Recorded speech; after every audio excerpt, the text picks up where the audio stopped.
What's up, guys? Welcome back to another episode of Spark to Fire. I'm your host, Landon Rhodes, and today we've got Dave Lakin, the co-founder of VirtuActive. How you doing today, bro? I'm good, brother. Really good. Yeah. I'm excited for this. We've been pull this mic a little bit closer. All right.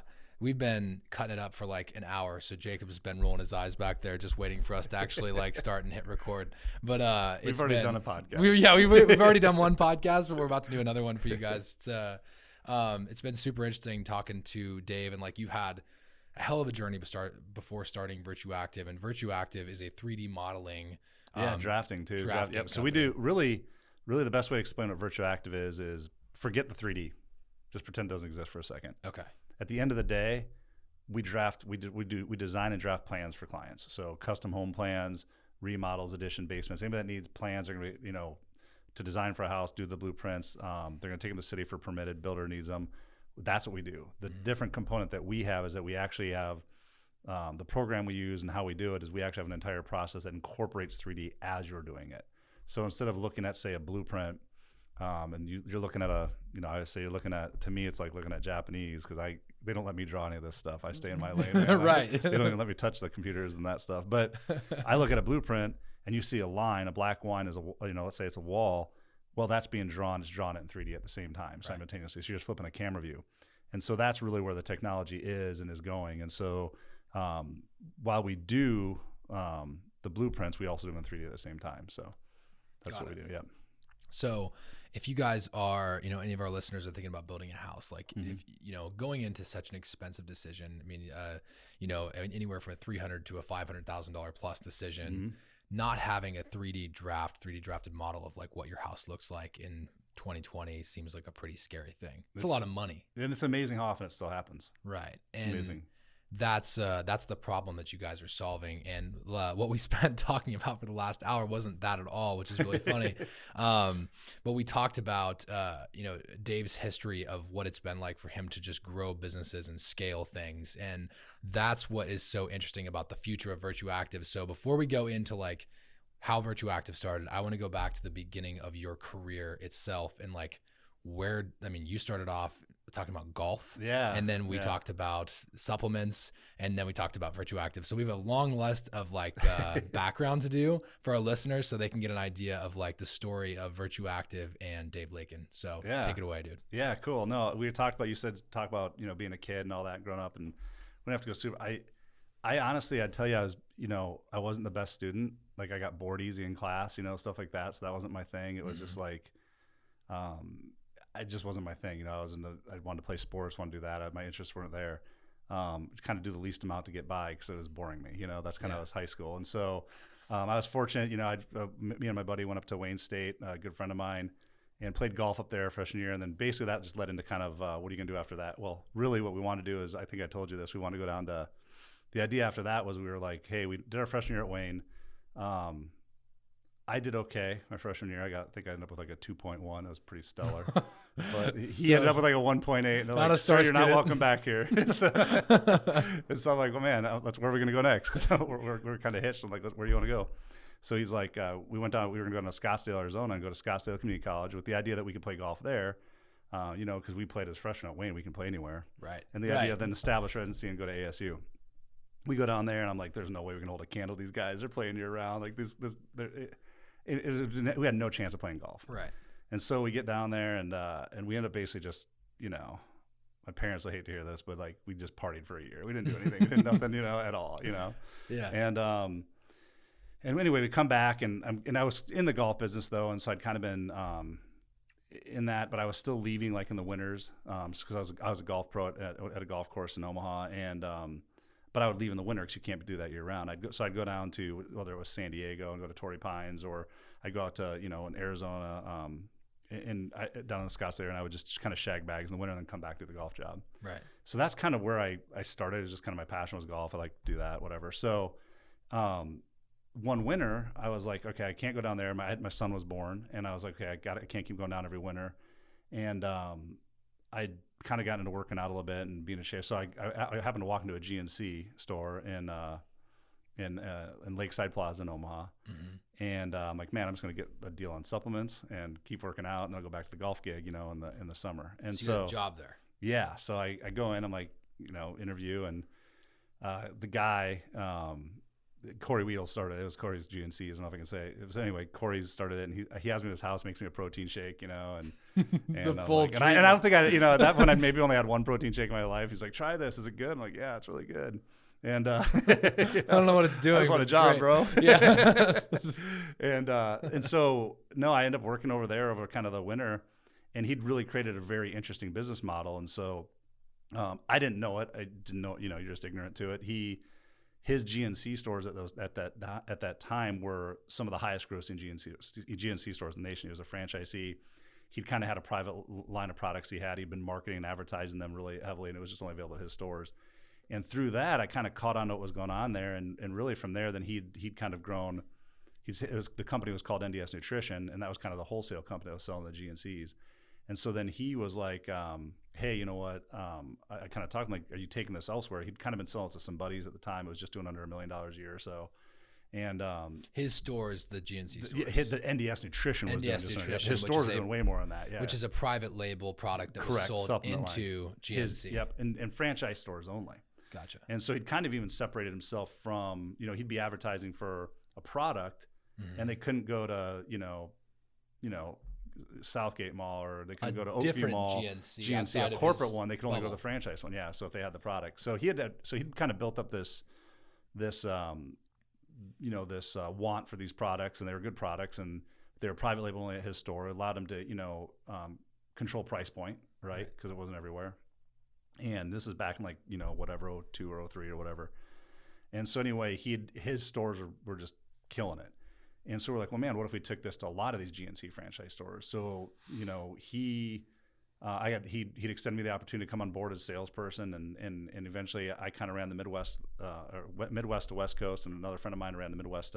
My coworker ran Midwest to East Coast, and we kind of built this company with him, and it went from in a 4.5 year period from $1 million to like $32 million, and it was just crazy in 4 years. It was insane, and this is NDS at this point. NDS, so a private label product that was being sold into GNC, these supplement lines, right. And you were packaging, basically, you were telling me a little bit about this earlier. Just things that worked well together. Yeah, and 2011, I was definitely, this happened. I definitely bought this stuff, which is really funny. Looking, I bought into this when I was there, but instead of just going to a GNC and saying, we're going to sell you one big tub of protein powder, you would say, let's put these 4 things together. Yep. Let's package sale it so people. What are your goals? Ask the questions. Yep. Right. So. And so you would ask them their goals, kind of formulate this custom package. Yep. And you would just be selling at higher volume, and you'd also, NDS was making more money, right. Which was the private label that was going into that. Right. And guys, I promise that this comes back full circle to VirtuActive, but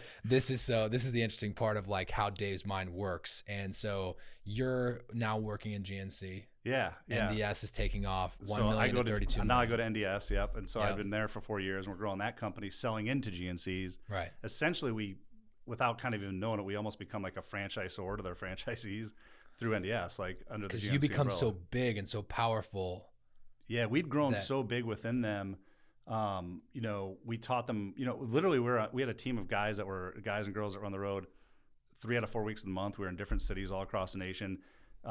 We'd created relationships with a lot of the franchisees and their employees, where we'd come in on a Sunday night, train their whole team, and spend that whole week going to different stores, showing them that it doesn't just happen in Omaha. You can do this in your market. Here's what you're doing. And we'd literally triple and quadruple their sales in a day in the store. I mean, they might do an $800 day, and we'd come and do a $2,400 day. And they're like, oh crap, you can do this. I got it now. So, so that's all back to the packaging. Yeah. For anybody that's in sales, systems, yep.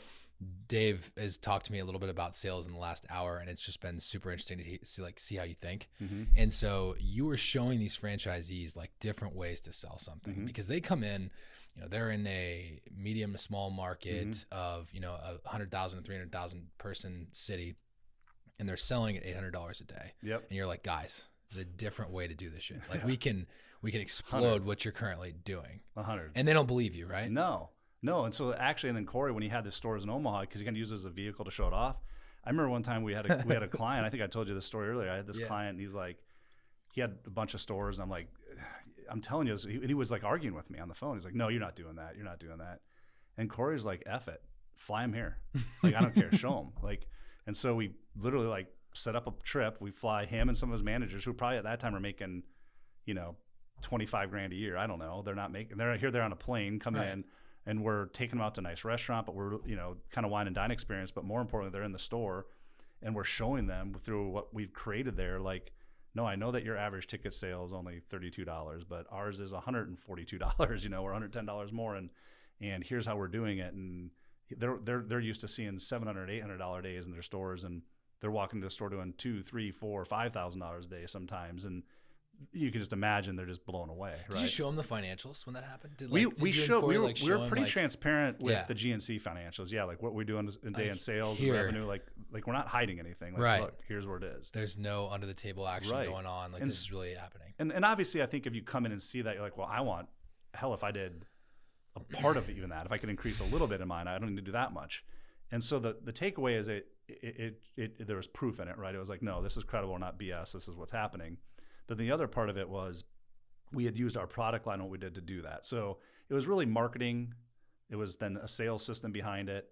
And then, obviously a private label product line where you control the pricing. Those were the keys to that. So, and then we just took that. And at that time, that really wasn't out there. There's, you just buy whatever, you'd open the magazine and whatever protein powder or fat burner or whatever was there was Muscle Tech, would be in every magazine, and that's what you bought because, Jay Cutler used it or whatever. So, so it was just a different way of thinking where, we built that company up. And so you kind of fast forward to that, we'd really had a lot of success. And that was the story I was telling you. It kind of led to the next thing was we kind of reached a peak in it. And so, yeah. And you went, so it's crazy. this was the funnest part to hear. And, so like you're constantly having this much success. This means you're going out to all these franchisees of GNC stores and you're meeting all these people. And like, how many people did you go out and meet?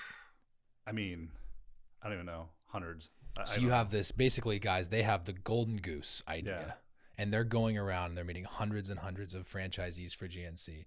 And they're saying, guys, there's a better way. Yep. And you would go show them and you would train them.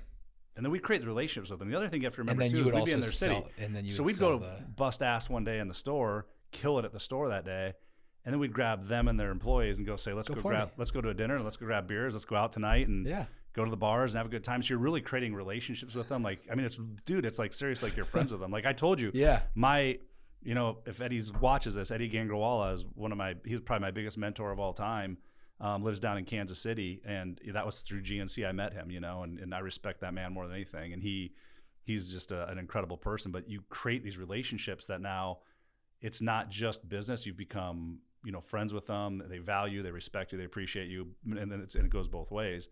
And that led up to that first time we ever got invited to like the GNC convention that they'd never let us in, which is out in Vegas. They never let you in, which I think was really funny because it's a GNC convention. Right. But because we didn't sell to all GNCs, we only sold to their franchisees. We didn't sell to corporate stores. They were like, no. So we had to put one product, like basically we picked one product and said, we'll sell it everywhere, which allowed us to get in the door to go to the corporate. That makes sense. So NDS was now in every GNC, right? Because they let you inside of one product, but not the whole product line. One product, one pill. Probably our worst selling product. We're like, okay, put it in all the stores, but keep the good ones over at the franchisees. Exactly. So you create this this buzz with these franchisees. 4 years. Imagine that. 4 years. 4 years literally of people going to their city, bro, staying at their houses. Like they'd be like, stay out of my place and I don't get a hotel, just stay here, or they'd come in. I mean, it was crazy. I mean, we at one point in time we were flying so many people, and this is a true story. I didn't tell you this.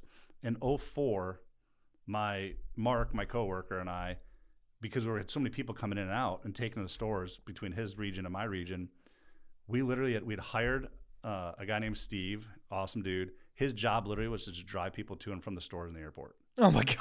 No, and then on top of this, we had in March and April of 2004, we had 45 straight days, including weekends, we had clients in town. 45. Like, Charleston's what's up? Like ask Charleston before we look at their bills. We literally brought people to Charleston's. I probably ate steaks 45 nights in a row. That was great problems. Yeah. It's insane. Great problems. So it was insane. But that just shows like how great you guys were doing. I mean, you go from, NDS alone going from 1 million to 32 million is no joke. Supplement companies do jump like that, but that's aggressive. Yeah. 4 years. Yeah. So you're having the time of your life. How old are you at this time? Oh man, I got to be, probably 28 or so, wow. 29. So you're like my age. You're my age. Yeah. You're having the time of your life. Yeah. flying around, flying people in. You're now the expert. You're the stud. Yeah. All these people, and these are people like, by the way, we did some damage to the American Express cars. Yeah, it's good. But what's so interesting about this is like you were the expert at that point. Yeah. You guys were the expert as a 27, 28-year-old dude. Yeah. There was people with several stores, like they would own a portfolio of franchises that would come and be like, what are these kids? It was wild. It was kind of it's humbling, really, in a weird way. And honestly, until the first couple of times, you're almost nervous, like, because we were talking about this. You know, one thing that was awesome about it is you got to meet with and build relationships with the different business owners. And some of these guys, the GNC was just one business in their portfolio. You know, they might multi-million dollar, you know, business owners, and this is one thing that they have. And they might have a guy that's kind of running their stores, all of them. And then you have some people that are just the single store owner that's maybe failing, or the single store owner that's doing well. So it was kind of all over the map to learn from them, their successes and their failures. But to have at 28 years old and you're having a guy that's just worth a ton, look at you and say, hey, you're here this week. You're here at my store. Evaluate my employees. Tell me what I'm doing wrong. Tell me what I'm doing right. Who should I hire? Who should I fire? You know, I mean, I was joking with you earlier. Like, you kind of look at me like, wait, shouldn't you be telling me that? Right. You're the multimillionaire, dude. Like, you tell me. But you guys had something. Yeah. And that's a really important part. So you had something, and then finally you get invited to the GNC convention. Yeah. So it was like the pinnacle. Like, we finally get there after like 4 years. Like, sweet, this is gonna be bad. Where's this, in Vegas? Yeah, in Vegas. Yeah. All right. And so they've got, like, right when you walk in the doors, we get this corner booth, big booth. And I'll never forget, like, it was just wild because now you got to think that's 4 years. NDS at this point. Sorry to bring people back. So you're NDS Nutrition. Yep. You're at the GNC convention because you finally gave in. Yep. All right. What happens next? So 4 years of building these relationships. It's literally, our booth is the busiest booth. Like, people are there giving hugs. Like, just everybody knows how the kid. Like, it was no other booth was like that because it'd just been the relationships we had were so much deeper than just selling a product to you, right? And so then GNC was trying to stick it to us, which we didn't know at the time. So we were supposed to do a big presentation that day, like our big, you know, everybody, you know, each company could kind of do a presentation if they wanted. So it was in a separate room. They had it blocked off with, say, I don't know, I want to say 40-ish chairs or so. They probably had 40 seats for us. And I think it was at like 1:30. And at that time, you can look this up, that year was the year that Sylvester Stallone and GNC had a partnership with it's a line called Grindstone, was going to be his new supplement line. And he had the room right next to us. And they had, like, I don't know, 500-600 chairs or whatever set up for his presentation. And he was coming in to make a quick speech, and then, you know, their VP or whatever sales guy would. Yeah, if he's coming in there, like, you're going. You're going. It's still on, man. Like, come on. If you weren't speaking at the same time. I got to be at the same time. I can't go see Sly. What's interesting about that is, like, they booked it at the exact same time. Right. Because they knew. They were just like, F you guys. Yeah, 100%, right. man. They wanted to stick it to us. And in adjacent rooms, they wanted you to see how, like, you were right next to, like, the keynote room. So they wanted you to see, like, how small you were compared to, like, what they could have. Billion. And this is the best part of the story. Yeah. And I'll never forget, it was one of the proudest moments of my life. And I think anybody that worked at NDS at that time, was one of the proudest moments we had. But it was also kind of the beginning and the end a little bit, too, of where a lot of us started going in different directions, because we have a topic that day. And Corey was speaking on it. We all talked a little bit, but Corey was the main. And it was literally like how to build $1 million GNC store. And why is that a big deal? In the history of GNCs at that time, in the 70-year history, I think there was around 20 GNC stores in the whole history that had done $1 million or more a year. Mm-hmm. In that 4.5 years that we'd been helping other franchisees, we had built like close to 35 $1 million plus stores. So it just was this eruption. And it wasn't just us. There's a perfect storm of other things too, but we were a pretty big component of that. So when you say how to build $1 million store, it wasn't just because, I want to go see it. It's because people had heard about it. They'd seen it. They'd seen proof from other franchisees, peers that had done it. Yeah. And so they couldn't wait to get to this room. So hundreds of people. So we end up having, and this is true. So like, you have like the rooms in Vegas where they can tear down the walls and just break a wall down. They have it's a massive area. Right. They can keep making it as big as they want. So ours is set up for 40. 40. Yeah. And so all of a sudden, wall 1 comes down, wall 2 comes down. They keep opening it up. They're bringing chairs, and it's other franchisees, employees are helping bring chairs in. The Vegas people bringing, GNC people bringing chairs in. I'll never forget one of the biggest dudes, guy up in Spokane, Washington, huge bodybuilder dude. He's bringing like this metal bench that was sitting in the hallway, and so 2 people could, and they're coming in there. It's standing room only. The room's packed. I bet there was, I don't even know. There had to have been 300 or 400, I don't even know, 300 or 400 people in there. I couldn't even tell you. Like all GNC, franchisees, employees, the whole thing. For our presentation, that's supposed to be at the same time as Sly. And so Sly is presenting, and he has all of these 600 seats Yeah. all set up before And there's they like get 20 there. people in there, bro. There's like 20 people. No. Like I remember looking over, I'm like, there's nobody in there. Like everybody's in ours. 20 people. And I'm like, so think that's when I say at the beginning of the end, I could just, imagine how pissed off GNC had to be at that point, corporate. Like we just entered this relationship, this partnership. This is supposed to be the big unveiling of, and literally it's crickets. And so proud. I mean, it was supposed to be like their Apple moment. Yes, like, man, like their like iPhone a big moment deal. with Steve Jobs.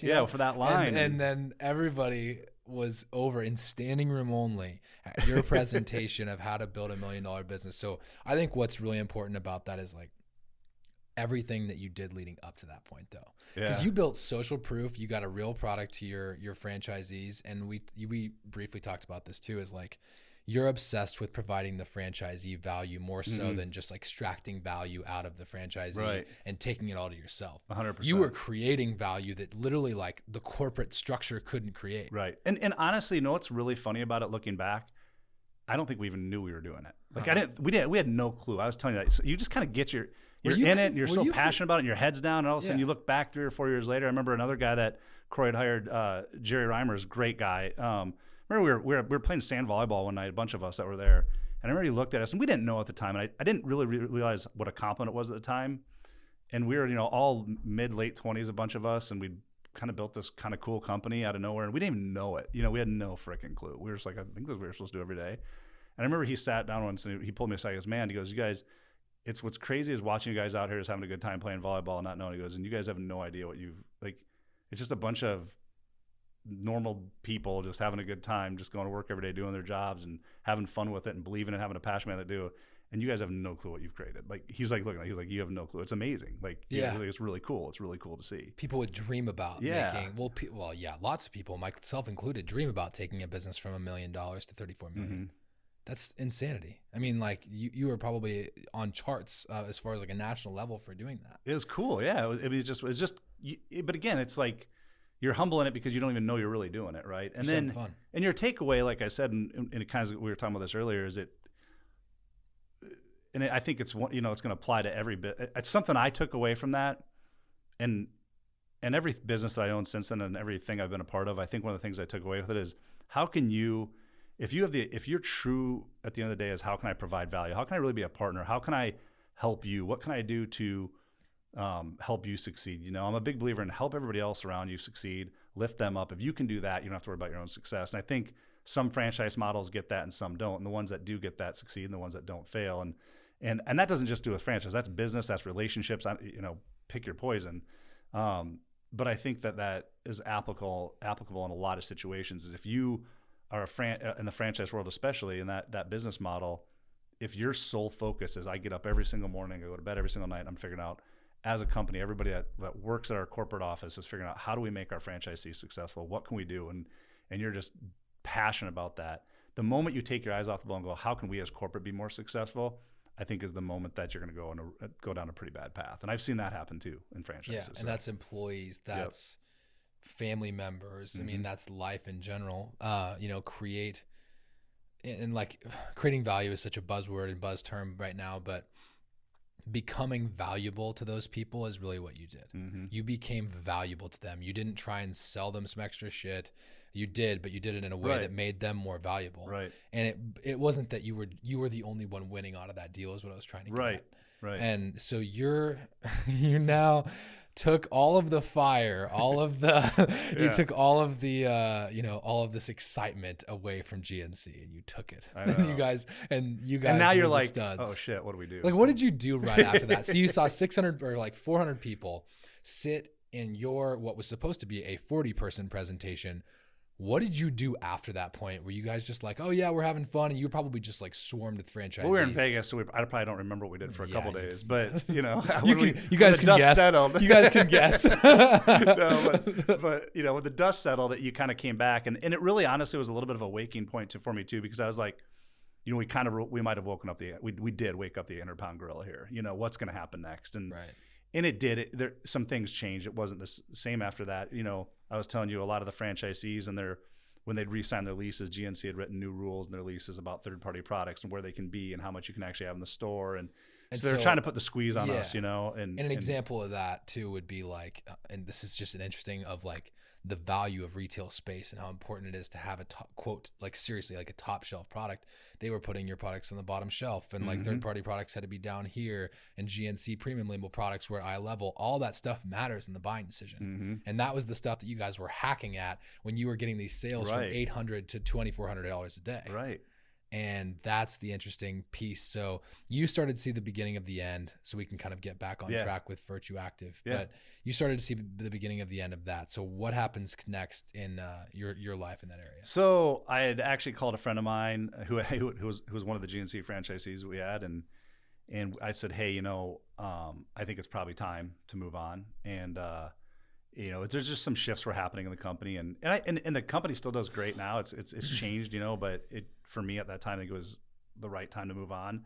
And we'd gotten into franchise, so we went to Anytime Fitness. So Anytime Fitness was kind of exploded, and so we bought. And this is a shorter story, but we ended up opening one in Ankeny, Iowa, opened one in Carroll, Iowa, one opened up out in Geneva, Illinois, and we did pretty well with those. And we sold those off. You know, we actually sold partnerships out of those, and then I kind of got drugged back into the supplement industry then. So I don't spend much time in Anytime because it was a short time. It was like 2 or 3 years or whatever. And then so Corey at that time had now went from NDS and started his Complete Nutritions, which kind of, you know, exploded and didn't later. But they just had such a great run for a short amount of time. Yeah, and Complete Nutrition in 2011 to 2016, just white hot, right? 100%. I mean, that's where you went. Yeah. And they completely eclipsed, in my mind, GNC's market share. They dominated the supplement industry in a very short amount of time. Yeah. Yep. And so you were talking with Corey, you working with Corey through this process. Yeah. So what happened was, you know, I'd kind of been brought back, not to get into that, but we kind of started another supplement line for the old company anyway. And then a friend of mine, Ryan, that had worked on our team at NDS, went with Corey, became president of Complete Nutrition. Corey was running it. And then they'd been like, man, you kind of grew up in this world, you know it. You know, I was kind of looking, you know, what's my next move? And, you know, and at this point, I'd been in Scottsdale, I'd been in Chicago, you know, Scottsdale, Pittsburgh. Young, and they're like, single yeah, dude, man. And they're like, bro, what do you think about, and I was at that time, I was dating a girl out in Denver, and he goes, oh yeah, this is fun. Yeah. This is kind of a funny part of this. So they're like, you know what? Because they'd always done really well in small and medium markets. They're like, hey, I think Topeka is going to be really good. You could probably grow from Topeka into like Wichita or whatever. And I'm like, no. Man, you can't pay me enough money to move to Topeka. You know what I mean? Sorry, Topeka people, but like, it ain't happening. You were living the nightlife in Chicago. Yeah, man. I didn't want anything to do with it. So what seemed like a better option? And so I'm like, no, you know what? I'm gonna pursue this relationship in Denver and go run out there. I've been dating her for like a year, and go out there. And meanwhile, they're like, well, maybe there's a business opportunity there. We never really opened a bigger market. Let's do that. So we sit down and we hammer out kind of a business plan for Denver, and they're like, let's do this. And so we kind of partner up to go out to Denver, and we sign a lease in like July of 2010, get out there in August of 2010. I move out, and the next weekend, the gal I'd been dating was like, you know, we went to lunch. She's like, you know, I don't know if this is going to work. I don't want to really be in a long-term relationship. And I was like, okay. Hold on. Like, I just convinced these guys, and we all got into this huge amount of money to open all these stores, open, you know, 7 stores in 15 months in Denver, Colorado. And I'm like, all right, I guess. And partly, and like, obviously like, there's money involved. Really because of her. Because honestly. Of a girl, yeah. Like that's why we chose Denver. The crazy 100%. Shit we do because of our significant other, boys or girls. That's wild. Yeah. So you moved to Denver with this you have this big idea, and it works. Like they say yes. Yeah, like, and that's what I said earlier. I said, I guess, well, single in Denver and doesn't suck. Let's a couple of my buddies do stores. Let's see what happens. I guess, you know, it's the worst places to be. So, and so we did, man. We just we busted it, and we did really, really well. Probably the first 3 to 4 years out there. A lot of the completes did at that time. What's really well in that world? It's like in the Denver market specific. Like I would say honestly, the smaller markets still crushed the big market. You know what I mean? Because the business model, like we talked about, what happened with Complete, in my opinion, is the business model changed. The business model early on was a small to medium business model market. It was predominant in radio marketing. So you used marketing, you had a sales system behind it. So you had your marketing in a small market where you could buy $6, $8, $10, $12 radio spots. There's only one country station, one top 40 station, you know, one rock station, whatever. So your ads were there. Sirius, satellite, social media. Now that stuff didn't exist back in the day, right? When NDS was killing it. So your business model is based off of the marketing. You had a sales system, a proven sales system behind it that was controlled by private label product that wasn't found anywhere else. And then when that still kind of existed, when you got into the bigger city, one of the challenges we had there was you're paying $400, $500, $600, $300 per 60-second radio spot, right? And there's 3 country stations and 2 rock stations and 4, top 40 stations, and you can't be in all those. So now listeners just going to pop from next. Sirius XM's in a lot of your starting to come into a lot of your cars now. Social media is just starting to kind of gain some traction and become, it's not there yet. But people are still trying to figure out, what is this thing? Should we, it was just new. On top of that, as we talked, the market had shifted. I think the supplement market now is not close to what it used to be because they're making better decisions with their, with their lifestyles. They're eating better. They understand how to do that. They're understanding the, living healthier and eating healthier and working out. And there were shifts happening there that they now said, I don't want the magic pill, but I want, say, protein or amino acids or something. I want a certain ingredient, not a proprietary blend, to help support that. So there's just a market education shift and market shift that was happening on top of the fact that radio, which we would build a lot of that when I was gone. That's a dead thing. TV was definitely, commercials were dead. Newspaper was dead. The old forms of marketing of advertising. So the ship that got them there had sailed to a certain extent. The sales system we'd used was broken because the product mix of products we had and blends we had were now wanting individual products because the customer had changed. And so that was all happening, towards, I'd say, like, and you saw that probably in the last 5 to 6 years, it's really exploded where it's become more norm. And that was kind of when Complete really struggled to come, it did well. It kind of went on a nice runway for, a 3 to 5 year period of time. And then for me anyway, in that time. And then from there, it kind of was like the bottom fell out, and it fell out pretty quick. And I don't believe that they didn't change quick enough. They didn't say, how do we get into how and what do we have to do from a social media? And the business model was ran on such higher ticket items with higher margins that to go to lower ticket margins with lower. Right. It became less sexy. Right. It became, how much, even just foods, protein bar. I mean, you're selling a $3 protein bar versus a $60 or $100, $150, system. You got to sell a lot of those, right? Because that's what made them successful is that you guys were selling systems. Right. You guys were selling packages full of supplements together, not just one supplement. And now everyone's like, I'm going to build my own stack because I want it to be exactly what I want. Right. Like we'd have a product that have, CLA and fish oils and, you have your some omega-3, 6, 9s, all that in there. And but people are like, you know what? I don't want all that. I just want to know how much CLA I'm getting. I want 1 gram of CLA. So they just want to buy that. Or I want to just buy my fish oil separately, and they don't want it in a blend. And in a blend, you can make better margins. So it just was a shift. It was honestly just an educational shift in the market, and the people shifted. And that was, to me, in my opinion, was one of the biggest changes. That and the marketing change. I mean, how in social media, if you're anybody that's in marketing knows, like the way you used to market and the way you market now. I mean, it's still being figured out, but there's such a transition. How's the best way to market now? How do you get into eyeballs? What are the appropriate spends? Who do I target? How do I target them? Do you do it through Facebook? Do you do it through, what digital SEO? Is it, what those things just were words that weren't even being pushed around, and I'd say from 2003 to 2010, that really, people didn't really care about that, No, and like in the last decade, there's been a huge transformation in how you reach people, right? Yeah. So, and from a timeline standpoint, to your point, Facebook was only around since 2007, I think. So I think they were like just becoming like created for like Harvard, like 2007 or maybe 2006 time frame. And like it didn't really like start to hit, like it really hit. And then the advertising didn't hit until a few years later after that. Yep. But then the advertising obviously started taking off, and that's where the shift would have been possible. Mm-hmm. So you guys made a shift out of that. You went a different direction. You're in Denver. Yeah. So now this kind of brings us full circle, right? So now I'm in Denver and I don't have my business anymore.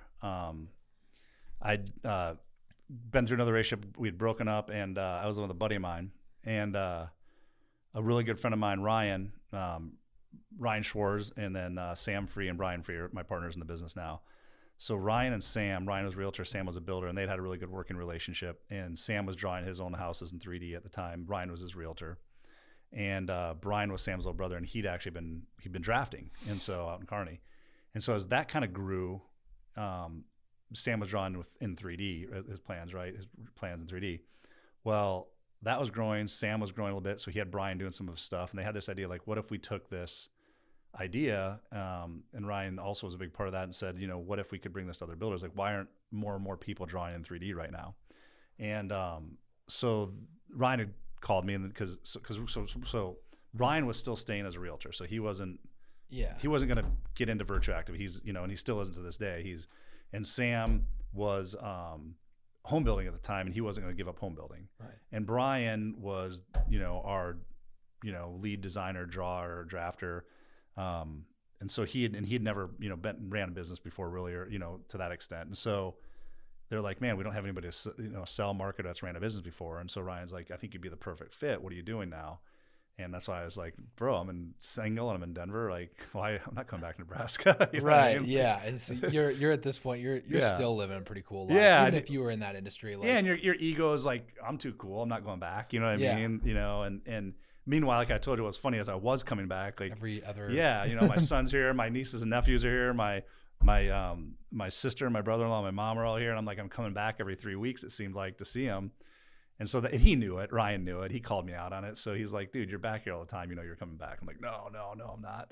And he's like, well, what do you think about this? And he threw this kind of idea at it. And so we had beers over Christmas. And like, I think it was December of 15. He's like, look, we need to, you know, if you're going to do this, here's the opportunity. You know, be part of this with us. You know, you and Brian will, you know, pretty much run the show. No one's really doing this. And, you know, no one's doing a sales, you know, part of it. Usually in the drafting world, it's kind of like, the guy's the drafter, he's the janitor, he's the HR guy, he's the, you know what I mean? It's very small shops 100%. of people. Yeah, they're not saying we're going to put an investment into something that's going to grow sales and grow the business, but also have, you know, let's, for lack of a better word, a production team behind it, right? Yeah. And for everyone, like the reason I went so deep back into Dave's history is because that's why they brought you on. That's why it was so interesting to bring you on as a partner, is because you were the one that they saw as like, we've seen him blow these companies up. They've gone from 1 to 32 million with NDS. He's been massively successful in Denver with these complete nutritions, coming to a brand new market, which is not easy to do. So your buddies were smart. Like they saw something in you and they're like, okay, we can grow this thing together to be something much bigger. And I think that's a really important part about like what I'm trying to get across with this point, is that it's not what you're doing before you start your job. It's how you're doing it. You were doing a phenomenal job at whatever the hell you were doing. You were opening gyms, you were opening supplement stores, regardless of brand, selling the actual physical supplement.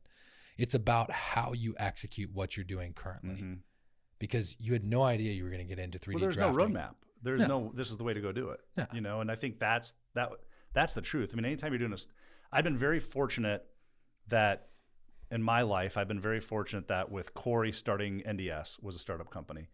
You know, Complete Nutrition was a startup company. Even Anytime Fitness as a franchisee was still kind of in the early stages of it. So in one way, shape, or form, it had always been kind of a startup. And so anytime you're a startup company, there is no roadmap. There is no way, go check these boxes and you'll be successful. The processes haven't been laid out. There's no way to do things. And so you've got to figure it out. You know, it's honestly what gets me out. I love it. Like I'll bitch about it a lot because it's, you know, chaos, but right.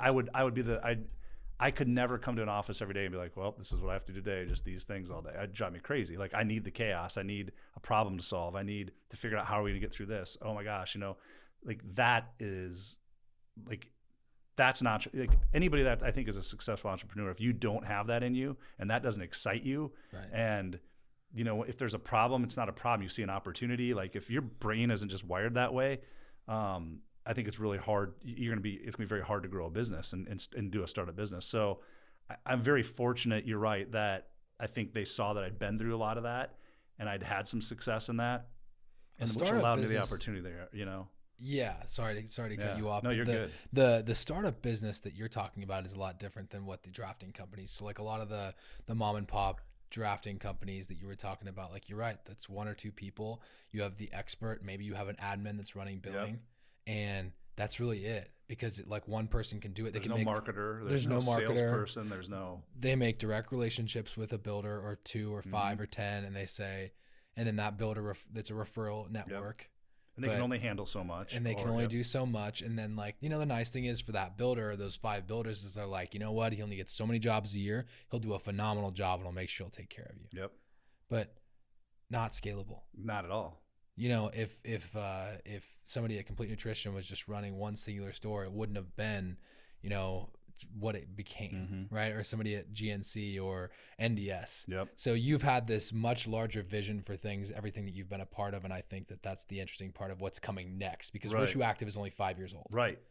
And so the beginning, you guys are just forming the company, and let's kind of go back into that now. Yeah. So I'll tell that story because this part we were kind of BSing about this. It's kind of funny is, so I'm like, Ryan's like, are you gonna do this or not? You're in or you're out? And you're like, I need to know in a couple weeks. Like, you know, unfortunately, I'd had all my stuff moved out. Like, I was in a good spot where I could be like, I could get up and go pretty much when I wanted.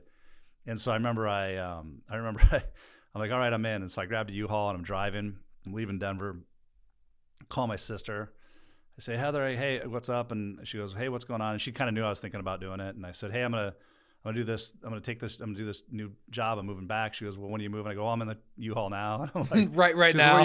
She's like, where are you gonna stay? I'm like, I don't really have a place yet. I'm like, I might have to, you know, bunk up with my nephew and get in his bunk bed. I'm gonna have to throw my crap in your garage. I'm not quite sure. And I don't. She was super keen on that. And it was happening. But it's happening. So I'm on my way. See you in about 7 hours. And she's like, well, what's the name of the company? I was like, hang on a second. Let me call you right back. And so I hang up the phone and I call Ryan. I'm like, bro, I go, what is the name of this again? What are you doing? He goes, it's called VirtuActive. I go, hey, cool, thanks. So I like click. Hey, so it's called VirtuActive. She's like, what are you doing? I'm like, well, so we got it exactly how you were trying to explain it first. Like, we kind of do 3D model. It's 3D stuff. And I didn't know. Like, I didn't quite know. I knew the opportunity. I didn't totally get what we were doing. And so I moved back and we started up. And I remember I just started kind of diving into it because my frame of reference when we started the company, you know, I wasn't in it like Ryan and Sam and Brian were. I didn't know. It wasn't my world.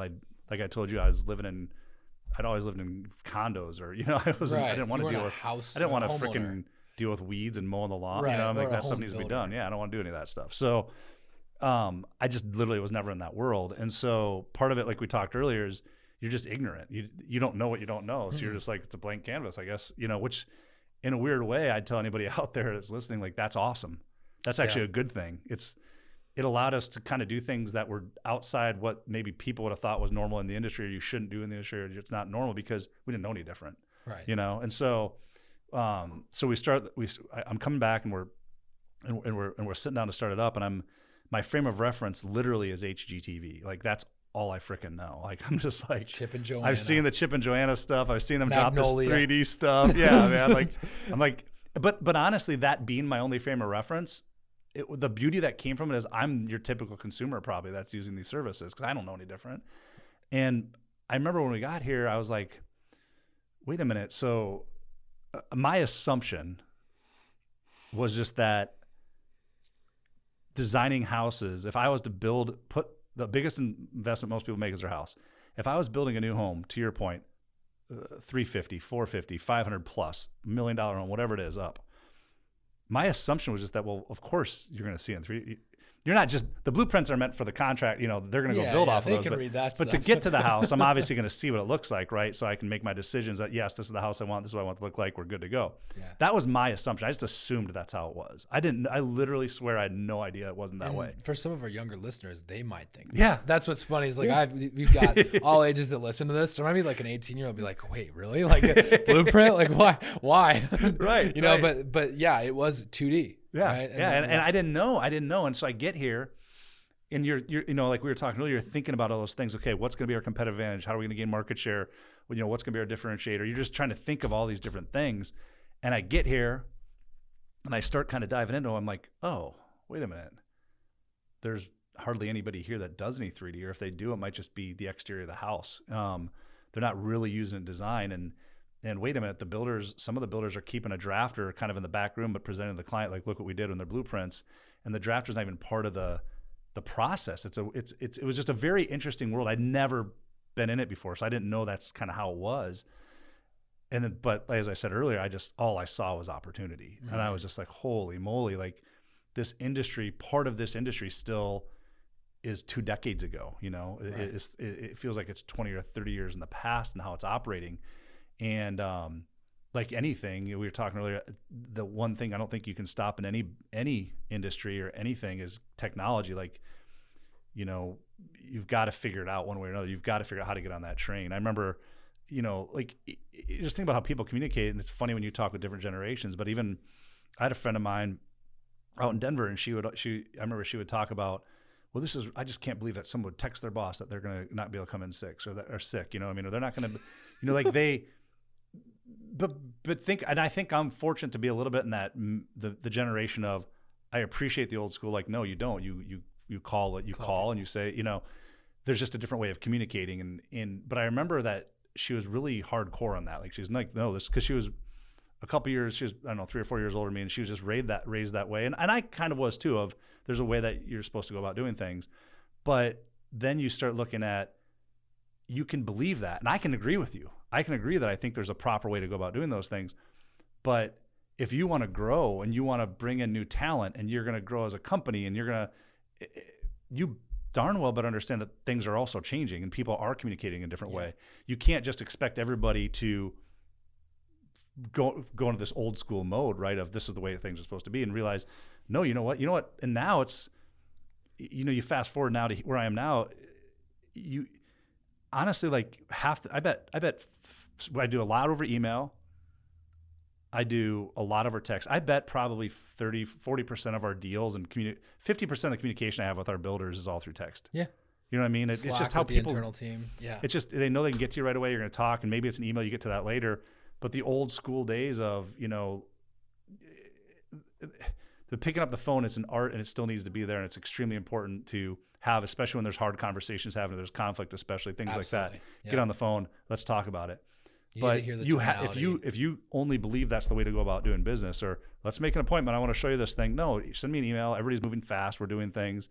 You have to evolve as things are evolving, and technology is doing that. And so that was a roundabout way to get to where I'm going. But that's what I saw in the industry. And we really saw, wait a minute, the truth at the end of the day is the technology is here. It's been here. The fact that there's not as many people using it that probably could. The fact that a builder would represent that, because there's so many good builders out there doing incredible work that maybe have a relationship with a drafting firm that only does 2D. And that's awesome, and you should. And they've worked with them for years. I'm not devaluing that at all. That's not what I'm saying. I respect that.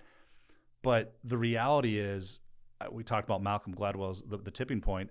There's a point where the customer is going to have different expectations. And when the customer's expectations change, that's the tipping point in the industry. And the customer is expecting to see things in 3D. They're expecting to visualize things in a different way because it's there and it's available. Right. And the moment you're not supplying that to the customer, you're going to lose market share. And the drafting firms that haven't made that switch, and it's crazy because it's a little bit of a generational thing, is what I've found in it too. There's so many incredibly talented drafting firms, or drafting, not even firms, just guys or girls that draft in the industry that are one-person shows that are still doing it in 2D and still only using AutoCAD, and are relying on that builder relationship they've had for 20 years or 10 years or 30 years or however long it's been. But they're, because of their, you know, in their 50 or 55 or 60 years old, they just don't want to switch and they don't want to learn something new. It's allowing more market share for us, you know what I mean, honestly. And and it's not just because we're pushing forward with that and we're trying to lead the charge with that and we believe in it. People are seeking you out. The reality is the customer's expectations have changed. They're looking for you now. Yep, the customer's expectations have changed. Just like the customer expectation changed with, Complete, with saying, I don't want to buy a $210 stack from you. I want to go buy fish oil. You know what I mean? Yeah. And like, you're able to see that now, because I think a lot of it is just like, you've seen these patterns change on you before, and you probably, I think that's probably a part of like get why ahead you of jumped it. on. Yeah. Right. You know, and not get stagnant. Yeah. You know, we are an extremely process driven company. Like I was telling you, we've grown our company. Year one was, hey, we have this idea. Is there any legitimacy or legs behind it? Let's go find out. Like, you know, identify, validate. Yep, there is. And we start going, well, now it's like, oh crap, we've got more builders working with us. We need to hire. So we hire. And then we've got person A doing it one way, person B doing it one way, and person C doing it one way. And we're trying to figure that out. And we're like, well, this is going to be a complete disaster if everybody's just doing it their own way. And so we're like, we have to create a process, but we're still growing the company. The company's growing, it's growing, it's growing. We're starting to market a little bit more. I'm out networking and organically, you know, shaking hands, holding babies everywhere, and just going to everybody that I can meet to try to drive sales. But we're trying to keep up with it by hiring people. And that's like, oh, you know what? Ding, ding. If we're going to scale like this, we need to probably have a training program. We need to train people in what we're doing. Yeah. Oh, well, what are we going to train them on? Oh, we probably need to have a process and a system in place to do so. Right. And so we literally spent like year one was sales. And honestly, I would tell you years 2 and years 3, especially, and even into year 4 a lot, while we continued to grow sales, I would tell you, I was telling you this earlier, I would say that my time especially was probably 100% year 1 was just prospecting, selling into it, and to Brian and the team that we had, you know, the couple people we had at the time, 3 of us. And then years 2 and 3 were, I probably went to 50% of my time selling, and then 50% of my time, you know, trying to create accountability, you know, report, you know, process and systems that would allow us to measure things, hold people accountable, understand the data that we were taking in and create reporting around that so that I can understand that to make educated decisions, not decisions on feeling, you know, right. Or I think this, what do you think, you know, which is what you do when you're earlier on, like, I think so. Yeah, let's create metrics and a process system that actually says, let's make decisions based on the numbers. And so we really busted our butts for, you know, the next 2 to 3 years doing that. But again, it's the growth part, right? I'm the one person doing that. Brian's designing, I'm taking a lot of that on. So I can't go spend all my time doing sales because I'm spending some of my time doing this. And you start wearing all the hats like any business owner does that. Is just, you know, you're always wearing a lot of hats. And so what allowed us to take our next step of growth is we were like, okay, we got a process we have it really dialed in. Like we know, you know, how much, you know, we just know numbers. We know square foot we're moving per hour. We know what our capacity is. We know that the capacity is here. We need to be looking to hire. If it starts to get to this point, we need to pull the lever on, you know, doing these things. And so you now know the number of like what we know the numbers. And so talk to me about like what your structure is now then too. Mm-hmm. Like how you're talking about how it changed and how the process decided all of these things. So what is the structure? So the way we've been able to grow, I mean, one thing that's helped us is, and I think that some organizations or some startups don't do this. Some startups are just someone that they're going to continue to wear all those hats. What we were talking about earlier, it becomes Dave Lakin drafting. Right. And I will continue to invoice people, and I will take the sales calls. And I'm not drafting as many houses right now. I'm going to go to an event and try to meet builders, or you're doing everything as just that one person. And maybe I'll, you know, a person that's drawn for you on the side, and that's great. Like, and you can have a great career and a great life doing that, and there's nothing wrong with that. But ultimately, at the end of the day, as we talked, Dave Lakin drafting ceases to exist when Dave Lakin isn't there. What happens when Dave Lakin wants to go on vacation? Right. You know, what happens if I get married and we're going on a honeymoon? What happens if I get sick? What happens if I get in a car accident? What happens if whatever, God forbid? What happens if I don't?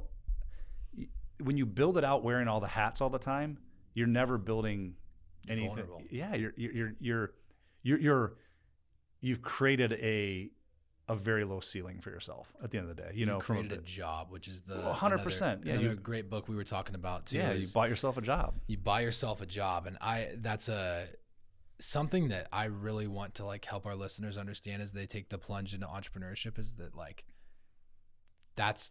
you might love that at first. It might be a great thing, but you just got to understand what the limitations of it are. Mm-hmm. Buying yourself a job, and it might, and you know, like, I'm not hating on it. And like there's freedom that comes with it. Yeah. You know, there's freedom that comes with that. You make your own schedule. You have full 100,000% control over everything. But there are some downsides to it too. So I think just like explaining that would be a really good way to go right now too, is like the difference, because you've seen both. You've seen hyper growth with lots of accountability over several teams, and you've now been exposed to the market of like one-off individuals who are doing it all themselves. And by the way, probably making upwards of 250, 500 or more, 1,000 a year, like really successful doing what they do. It's just different strokes for different folks. Agreed. And like I said, I don't think there's a right or wrong. Right. It's just a matter of you have to decide where are we going. And so for us, pretty early on, and honestly, part of it is the fact when you have multiple partners, you know, if you're one person, you can probably the revenue and salary you can create to support yourself is different than if you've got 4 hands in the cookie jar, to, you know, just be straight up. So how are we going to scale this? What's the long-term vision? Where are we going with this? And that's the part that you get excited about. So the way that we were able to make our next kind of step to say, man, we were kind of growing, and where do we go to our next step was, truthfully, it was Sam was an enormous part of that. He had made a decision to he was struggling with, he was at a point in his own business because he had his building business, and he was at a point where he's like, do I start to scale this? He was getting so busy selling so many homes and building so many homes that he was like, wait a minute, I'm going to need more people to support this. So do I want to bring on staff? Do I want to train? The stuff every startup business goes as they go to growth, right? That next stage of growth is, how do I handle it? What's the best way to organize myself to handle this?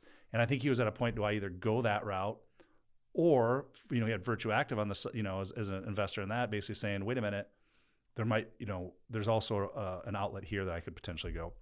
At that time, we'd been so busy that the area that we were really needing the most help in was the operations side of things.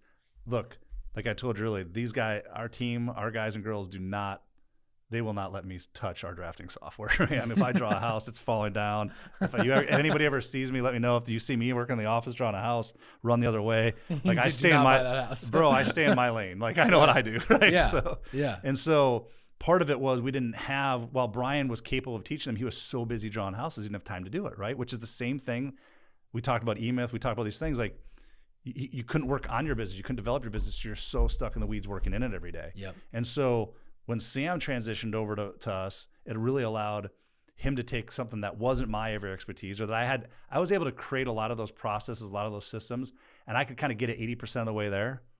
And I could have spent the next 10, we could have kept staying at that same thing, and I could have probably gotten it to 80 to 82, and then to 85, and then to 88. And it probably would have taken me another 5 years to get from 80 to 90% with my skill set of how I was operating that, to go pull stuff from Brian, ask builders this, and then incorporate those things how we're building it.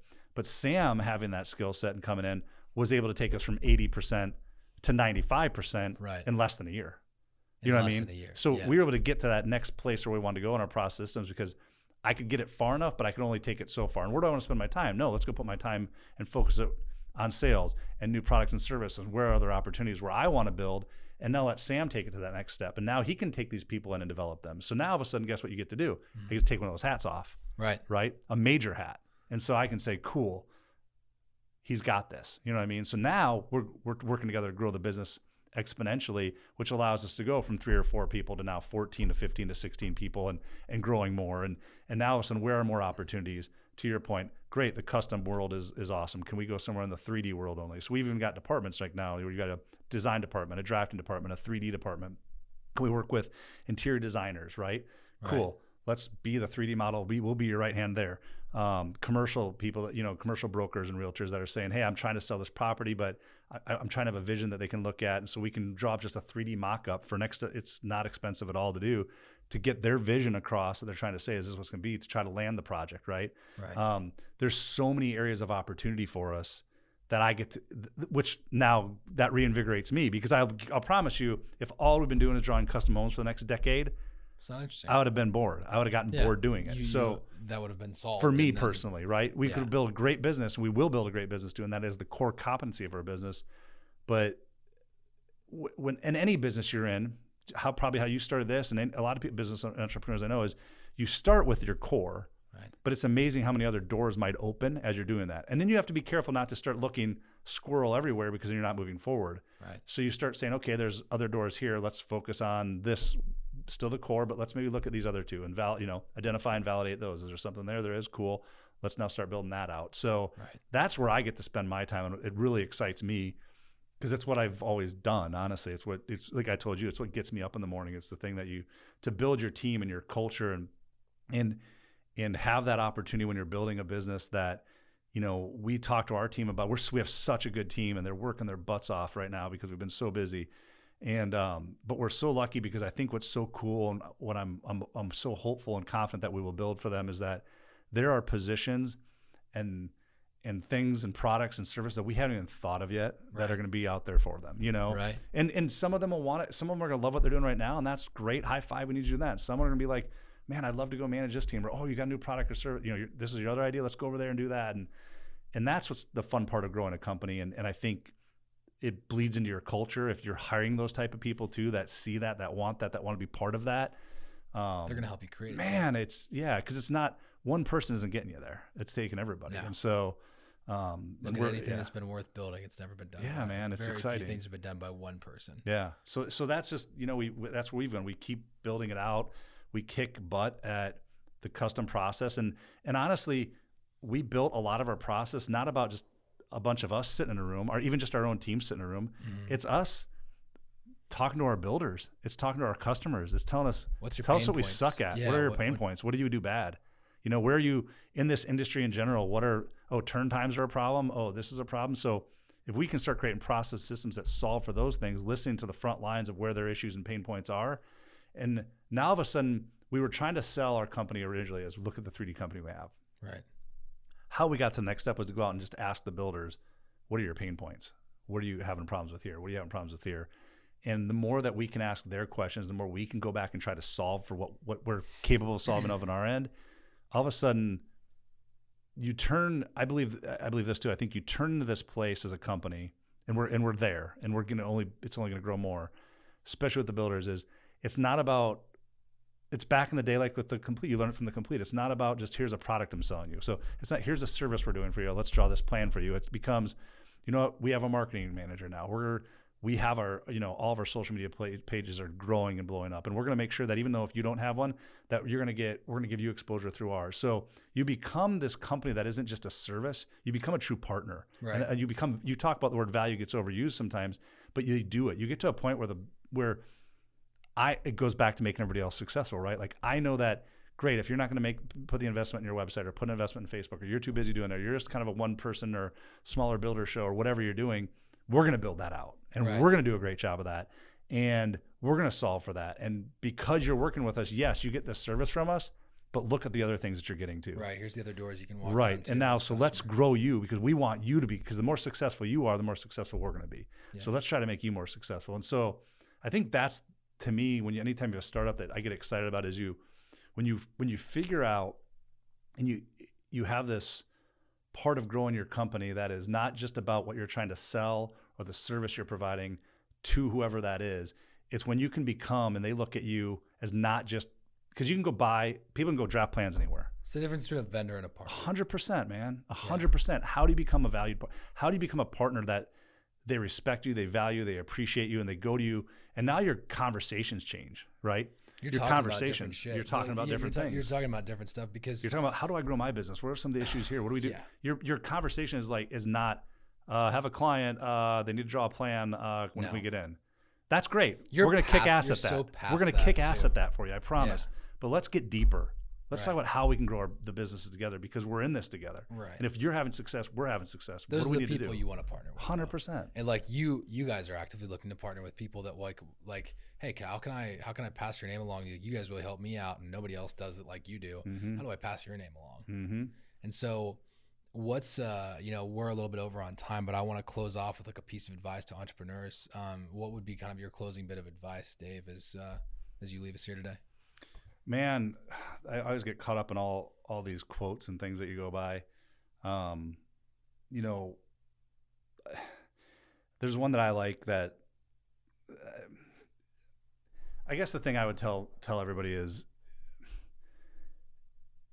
I think first, don't get caught up in a right or wrong way of doing things. I really don't. I don't think there is. I think you hear some of the out adages. I do believe this though. I think if you're going to work and you're getting up in the morning and this is the business you're starting, the career you're at, whatever it is, and you are not passionate at all about what you do, if you truly, you have to be passionate about what you're doing. You better be passionate about your people. And I mean passionate. I don't mean just like, oh, well, why are you doing it? Is it for the money? I don't really have a perfect quote, I guess, for that. I was going to say, I'll give you an example, though.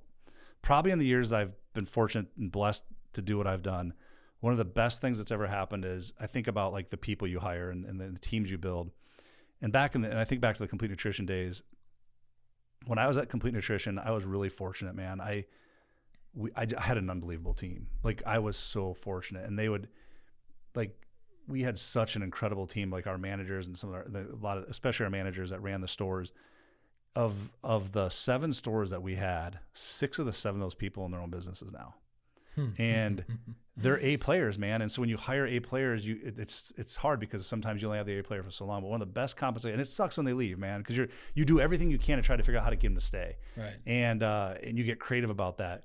But one of the biggest compliments I've had now at 44 years old and looking back at some of the guys and girls that used to work for me and to see how successful they are as entrepreneurs. Right. It's pretty freaking cool because it's almost like a compliment. Like, man, I got to be a part of that, and it's bigger than you. Everything you're doing is bigger than you. And so you're creating a second life for them and all their right, employees. man. And there's a there's a lot of guys I talk to that are a little bit older, and they say the same thing, that have had a lot of success. And you can keep chasing the next startup, the next business opportunity, and all that. But ultimately, when you can look back and say, man, what did I leave behind? Who did I impact? And how did I impact them? And when you start to find a different satisfaction, a different reward, whatever the word you want to use is in that's when I think you're really changing things. And so, how you can impact. But Michelangelo has a quote that I love, and it's like, I think the biggest fear in most of us is not that our aim is too high and we don't reach it. It's that it's too low and, we do, essentially. Right. And I think that's, and in life and entrepreneur in general is, it's and there's a million different ways people do it, but you reach for the stars. And if you hit the frickin' moon, awesome. Or if you know what I mean, like, but don't settle. Don't get complacent. Don't get to a place where it's like, well, because you'll never know what you could have been, or who you could have impacted, and it's pretty cool. And, that's what I get excited about. Guys, it's going to do it for another episode of Spark to Fire. I'm your host, Landon Rhodes, and thank you again for listening to the show or watching the show on YouTube. Please leave us a review on iTunes, a rating, a 5-star rating, and a written review. That's how we get more cool people like Dave on the show. That's how we reach lots of new people. And it would mean the world to me if you would, excuse me, it would mean the world to me if you would screenshot this episode right now as you're listening to it and share it on your Instagram and tag at Life of Landon and at Spark to Fire podcast.